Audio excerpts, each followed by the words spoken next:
राज्यामध्ये एसटीची 15% भाडेवाढ लागू, मात्र निर्णयाबाबत मंत्र्यांमध्येच संभ्रम। परिवहन मंत्री सरनाईकांच्या निर्णयाची अर्थमंत्री अजितदादा आणि मंत्री बावनकुळेंना माहितीच नाही। मुंबईतील मेट्रो सिनेमा ते आझाद मैदान जनाक्रोश मोर्चा, बीडमधील संतोष देशमुख हत्या आणि परभणीतील सोमनाथ सूर्यवंशी मृत्यू प्रकरणाच्या निषेधार्थ मोर्चा, आरोपींना फाशीच्या शिक्षेची मागणी। वाल्मिक कराडच्या संपत्तीवर टाच येण्याची शक्यता, एसआयटीचा संपत्ती जप्त करण्यासाठी कोर्टात अर्ज, याआधी सीआयडीनेही केला होता अर्ज।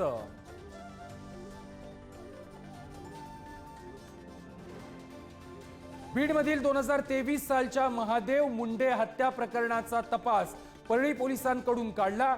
अंबाजोगाईचे पोलीस उपाधीक्षक अनिल चारमलेंकडे प्रकरण वर्ग, आमदार सुरेश धसांच्या मागणीनंतर तपासाला वेग।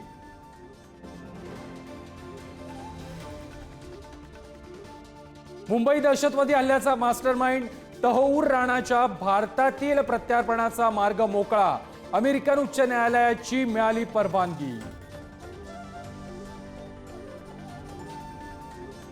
मुख्यमंत्री देवेंद्र फडणवीस दाओस दौऱ्याहून परतले, महायुतीतील पालकमंत्री पदाचा वाद आता तरी सुटणार का याकडेच लक्ष।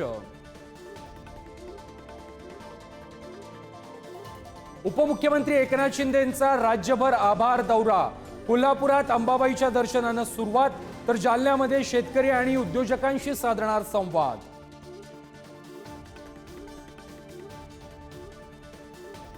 यवतमाळच्या उंबरखेडमध्ये विद्यार्थ्यांना घेऊन जाणाऱ्या बसला भीषण अपघात, स्टेअरिंग रॉड तुटल्यानं बस झाडाला आदळली, 15 ते 20 विद्यार्थी जखमी, उपजिल्हा रुग्णालयामध्ये उपचार सुरू।